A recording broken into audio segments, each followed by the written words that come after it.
Welcome to another CHRO Conversation, hosted by the Center for Executive Succession at the Darla Moore School of Business. I'm your host, Anthony Nyberg, and today we are speaking with Tim Richmond.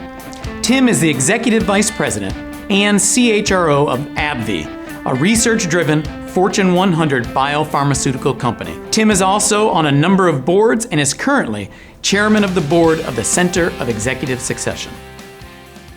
Tim, it is always great to have you back on campus. Thank you very much for coming and for bringing your whole team this time. We really appreciate it. Thank you, Anthony. It's great to be here. It's always great to be here and looking forward to our discussion. Well, there's been a lot of discussion about the Great Resignation and what's going on in terms of trying to retain talent. What is it that AbbVie does that's special to really attract and retain talent? It's a great question always, but I think especially in this pandemic, and really maybe as a follow on to where we go next. We're hearing a lot about this Great Resignation. I think it's a topic we have to stay close to in HR. I think for me, the things that still drive high levels of attraction and retention are still there, which are great people leadership, strong cultures, because if you have that, you have an advantage over others. Other things I would think for would be alignment with your mission and vision. If I've got employees who are aligned to our mission and vision, that means I've got an attraction there, a reason to stay, a reason to join.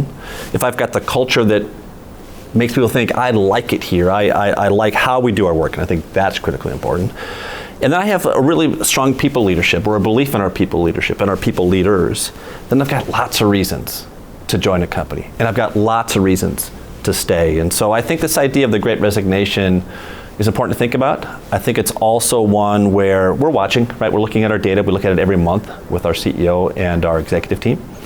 And what we're seeing so far is that people who are our top talent, our key talent, we're keeping them. You know, the ones that we're losing right now, and this is a weird way of saying a good thing, but our two biggest areas of turnover are poor performers and poor leaders. So I think knowing your talent, knowing your talent segments, but also really knowing why does someone come here? And as importantly, why do people stay? So that is a great argument for kind of HR understanding the business case, to recognize that not all voluntary turnover is bad. That's exactly right. That's exactly right. And I think that's where, let's watch the narrative, let's watch the debate. And it's not about all the talent you're losing, it's which specific talent you're losing. And you can look at that demographically by race or gender, you can look at it by talent segment, and we do.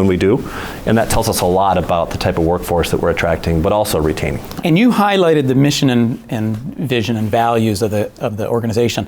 Are you finding that that's becoming even more important over time? I do. I think people are looking at not only mission and vision, but also go back to ESG, right, which we know is an important topic. And there's some extra element you can get when people say, I don't even know what you do, in our case AbbVie, but I like what I see about your work in the community. I like what I see when I look at your website around your commitments to the environment or just good governance. And then I see your mission and then I see your vision. I want to be a part of that. So I think there's a lot of pieces that are important there. And so what are some of the things you're doing on the executive leadership team to really highlight some of those areas, particularly around building communities? It's important. You know, we have a set of principles, and many companies do, but one of our pillars of our principles is serving our community. And it's the classic example, right? It's not just where you work, but it's also where you live. And so being good in your community. So we have a brand around AbbVie Giving Back. And so people went to our website, they could see all the great work that we've done in the community. We see it as being good stewards of our communities. We also see it very importantly as the right thing to do. And how do you get that balance right? Because until I think fairly recently, corporate America was really about the shareholder return. It was all shareholder all the time. It comes out of the Chicago Economics School, really. Exactly right. So how do you balance still getting that great shareholder return, and AbbVie is amazing at doing that, with these other priorities? In the end, I'm an HR person, so I'll give you an HR type of answer, but I think that a lot of culture plays through there.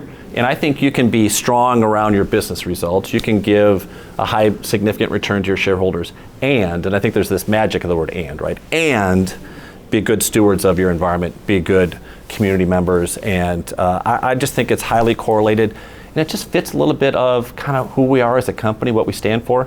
So it's not a big debate. The only question really is, how much more can we do? And you've mentioned culture a few times. So So how does culture fit into all of how AbbVie works? We were really lucky when we became a company. Go back to some of our earlier conversations. Culture was one of our top 4 business strategies. So it was a great playground for me in HR. And if we did anything smart, we instead of calling things an HR program, we said, well, this is related to culture. And people would say, oh, okay, yeah, tell me more, and how can I help, right?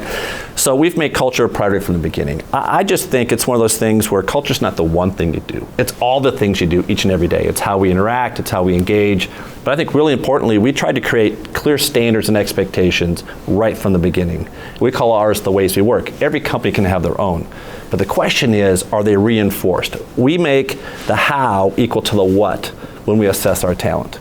When we develop our talent, we're developing against that standard. And we're rewarding people equally for the how and the what. So all this is a reinforcing element around culture and the environment and the strength of our people leadership. And what it creates is layers of leadership over time. So you go back to sustainability, layers of leadership over time built to a standard. And that standard is our culture aspiration, what we expect of each other individually, but collectively. And that's when the magic starts to occur over time. The strength of culture, even in tough times. We're living in a tough time right now. Culture is a differentiator for the great companies. A lot of questions come out of that one. But first, can you just elaborate a little bit more on the how versus the what? How does that play out in real life? It plays out in real life by, I'll use my little visual again too. In a company, an area of risk, high-performing jerk. Right? And we just want to take that out right from the beginning. Now, I'd learned this playbook, I'd seen it in its execution, really reinforcing the how. So when we assess talent on a 9-box, the 2 axes, you've got how and what. Leadership over time, behaviors over time, performance over time. And then when we assess talent, when we develop talent. And so it's clarity, so set clear expectations, and then really importantly, accountability. And if you don't have accountability in there, you're not going to get people. It'll be the words on the wall that are not lived and reinforced. And so what happens over time, and again, is that idea of building to a standard where you've got clear expectations and accountability and rewards, you get the benefit of that. You get calibrated and aligned over time, but you get the benefit of all that hard work. And you noted that culture, I think you said, was even more important in these really difficult times, like we've just gone through for the last, or still going through. Can you explain why it's even more important now? Well, it goes back to a little bit what you asked earlier about turnover, right? I also think around performance. And we really believed that a highly engaged workforce in a strong culture could actually help us deliver higher levels of performance. That's where it started. But what you find is, you go back to the last 18 months or so, and you think of none of us would have planned or expected this pandemic. We had our most significant acquisition ever of Allergan back, and we closed that transaction during a pandemic in 2020. We've had our first full year of integration during a pandemic, very tough. And all the important issues around racial and other forms of social justice that we had to reckon with and respond to. So you wonder sometimes, well, is this a time where we take a step back? We just completed our employee survey. 90% of our employees around the world gave us feedback. We've never had a higher culture score than we do now. AbbVie's always had a remarkable culture from the beginning, right? 2013, I think, is when you spun out from Abbott. So how is it that you, particularly in a time like this, when people are virtual so often, that you can actually have a stronger culture? Well, we've learned a lot about how to do culture and to do business and to do life virtually, right? So I think first of all, it's great to be with you in person. Great to be here on campus in person. Thank you. Versus the alternative, and which we've had too much of. But we certainly have demonstrated a lot of agility. And I think, again, I go back to kind of the 3 big anchors for me when I think about how we're doing. Culture, we've never had a higher culture score. And our engagement is above best company benchmarks on engagement in terms of favorability. And we've never actually had a higher people leadership score than we just got from our employees. So what it just tells us is, without knowing all the elements, what it tells us is, in times of difficulty or in times of change, or just as we think about going forward, what's the answer to any key question? More of the same. You know what I mean? It validates our strategy. It validates our conviction around the how and the what. It validates our HR strategies. It validates our idea about people leadership being a differentiator, and that all this stuff that we do, all of it, makes a difference in the long run. And so it's really been reinforcing when actually we were, probably like any employer, worrying about, to your point earlier, about turnover, but also about how are we doing? Really, how are we doing? Well, our employees are telling us, keep doing what you're doing, do more of the same. And are there some things that you would point to do more of that have become extra important particularly as things become more virtual? No question. I find myself a lot more check-ins, right? Which is harder. I miss the walking around. I mean, I'm an HR person, but I'm also an extrovert, and I love that energy of in the room. And there was so much, I would always talk about going to the cafeteria. I ran into 4 people coming and going. I got this done, I've learned something, I met someone, all those things. You don't have that. So what do you have to do? You have to be more intentional around the engagements, whether it's with teams, or especially cross-functioning teams, but also with individuals. And so I think intentionality is important. I think carving out time for engaging others, which is just a different skill set, right? Because a lot of it just flows to you or you flow to it.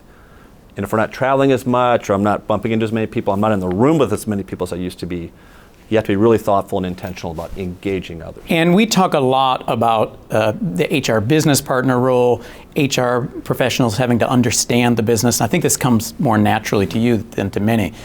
What are some of the things you would emphasize that HR professionals need to do to really both understand the business and then have the credibility that they do?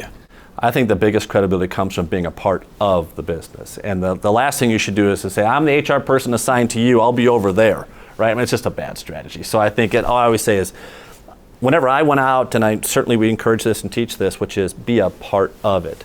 Know the business, know the product, know the strategy, and know the role that you play. We talked a lot about culture. So a big part of our job is the culture, and there's a lot of elements that kind of fit into that umbrella. The other part is to deliver the talent. And so we have to be a part of that talent engine. And in the end, am I driving performance? And I think that's the other mentality we take. I mean, we really think of ourselves, I think of myself as, when I do my job well, we are drivers of performance. And so I think that clarity and that conviction is significant, because there's that passive HR role, right? I'm here to help. Call me if you need me. And I don't think that's a winning strategy. I don't think that's what people want from us. So I just really encourage people to get into the business. I've worked with people, and you won't name names, but you think, did they really know the business and the priorities and the strategy? We emphasize that. I think it makes us even better. And then I think from just respecting the HR function, they know us, they believe in us, they trust us, and they know that we think we're actually here to drive the same outcomes that they want.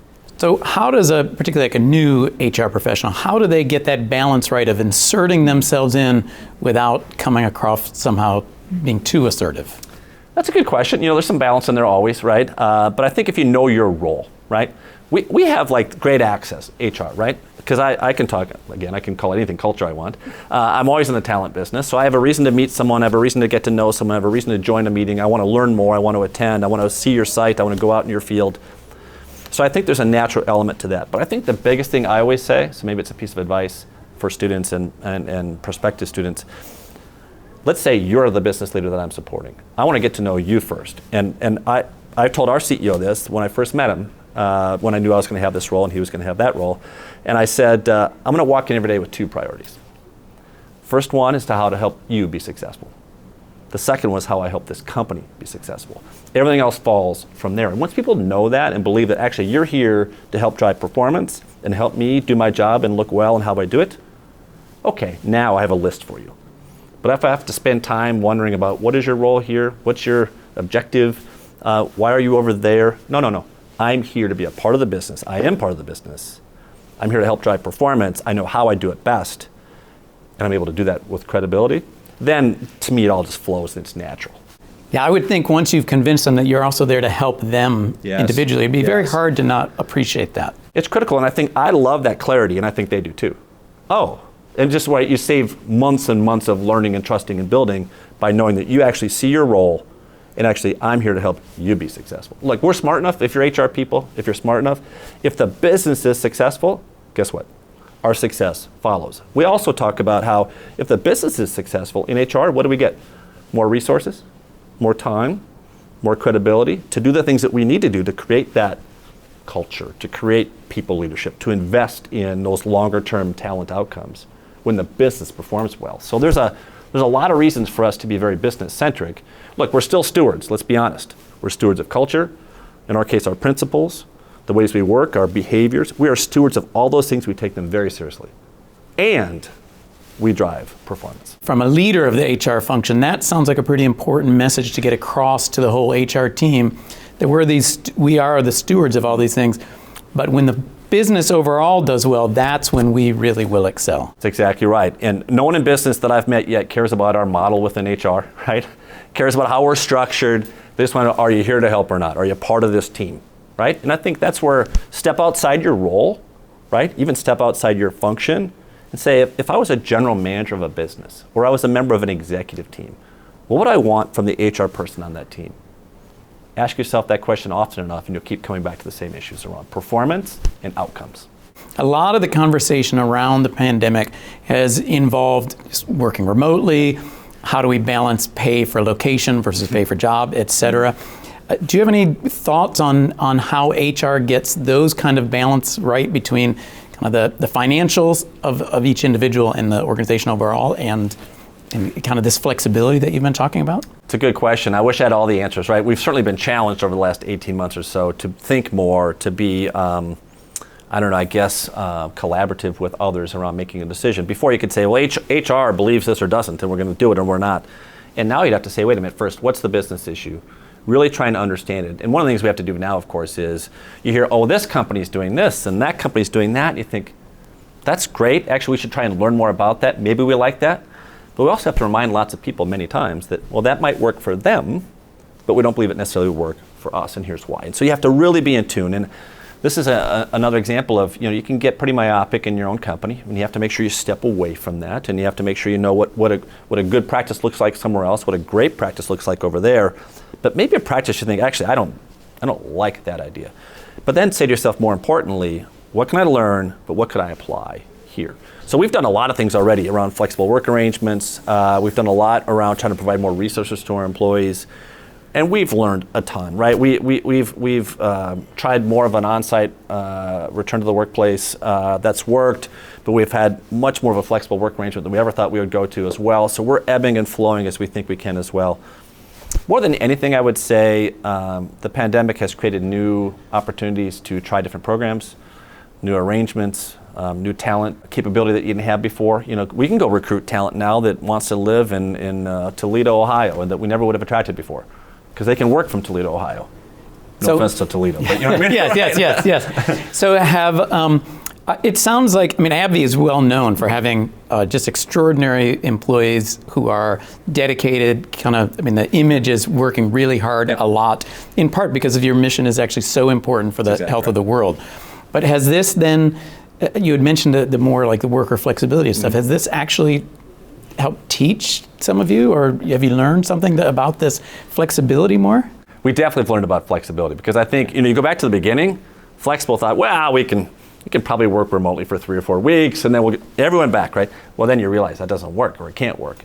So yeah, absolutely. I think we've learned a ton around flexibility, and I think not only around the what, but also the how, but also the tone. I think the tone matters, right? Because we are a performance-driven company. There's no doubt about it. And we have this clear passion for our mission and vision, knowing what we can do when we do that right and well for our patients around the world. And, to use that term again, and we had to think a lot about how we support our employees through a really difficult time. I mean, the people were dealing with issues themselves, within their families, within their communities. And so I think you'll learn a lot. I think it goes back to, you have to be able to do business and personal. You have to find that balance. And that balance is an ever-changing thing, and we have different needs on any given day. But look, I feel good about all that we've done. I'm proud really of all we've done, and really humbled by, I'll go back to our employee survey results, really reinforced high levels of culture, engagement, and people leadership at a time when we thought, I'm not as sure as I used to be, but this is reinforcing for us. You already talked a little bit about the role of ESG, really serving communities and that sort of thing. But in this really hyper-political time, how does a great company like AbbVie and the leadership decide which issues to be involved in, to not be, to where to comment, where to participate, where to allow employees or not allow people to engage? It's a really important question. It's a tough one for CEOs, CHROs, because again, I think our employees are expecting more from us. Here's the issue of the day. What do you think about that? And it was one of the genesis of our principles years ago, which was this idea of a stronger articulation of what it is that we stand for and believe in. That's helpful for us. We can talk about one of our principles is embracing diversity and inclusion. And it starts by saying we treat everyone equally with dignity and respect. And saying that and actioning that, so when something happens externally, we can say, if you might have a question, I want to draw your attention here first, right? This strong statement about what it is that we believe and stand for. That said, there still are, okay, yeah, but, or maybe it's and, how do you feel about this specific issue? And so we're in a polarizing environment in the United States in particular. I think there's levels of sensitivity that go to that. Part of it is some companies have really been out there. And I respect people, again, speaking up for what they believe in.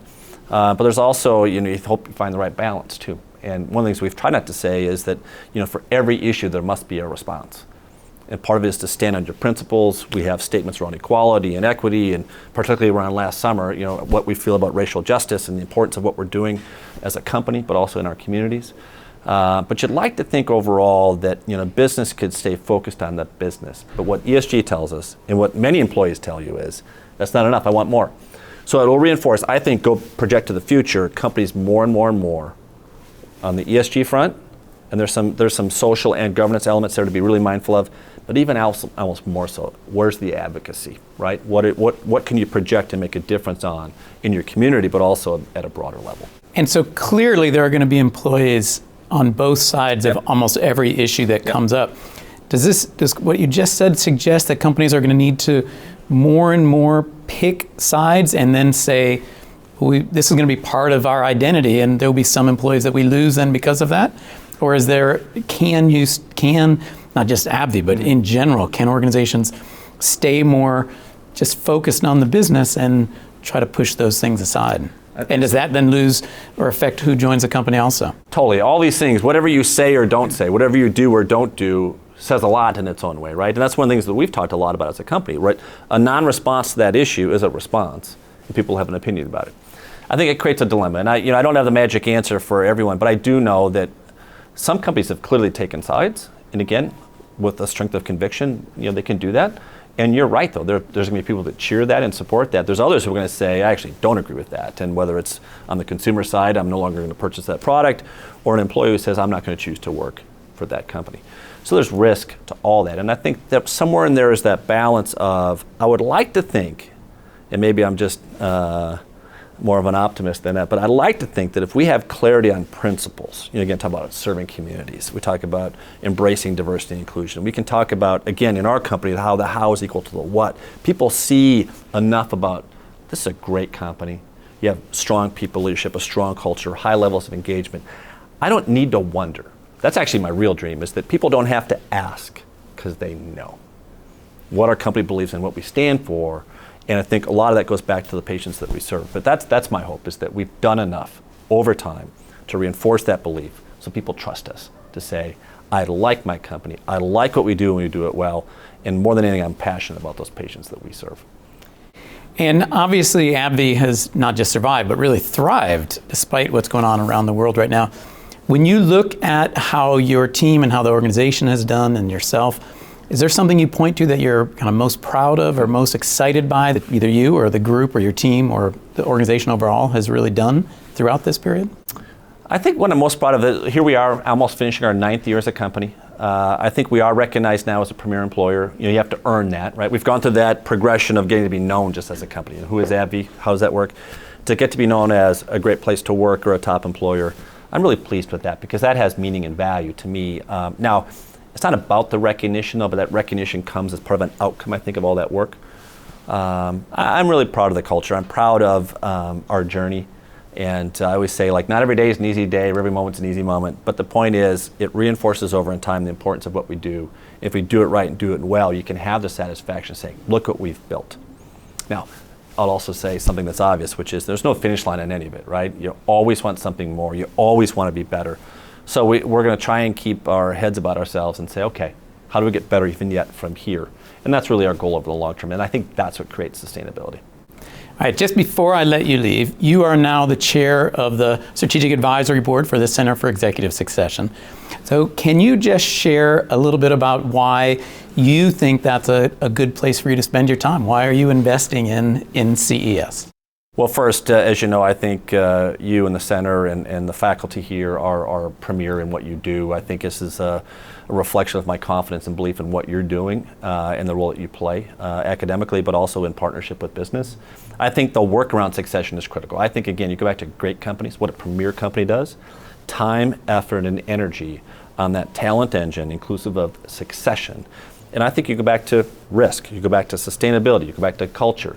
There's no great company that's sustainable over the long term without being really good in this area. So very honestly, I only want to work with partners who I believe have a level of excellence attached to them, and I think you do.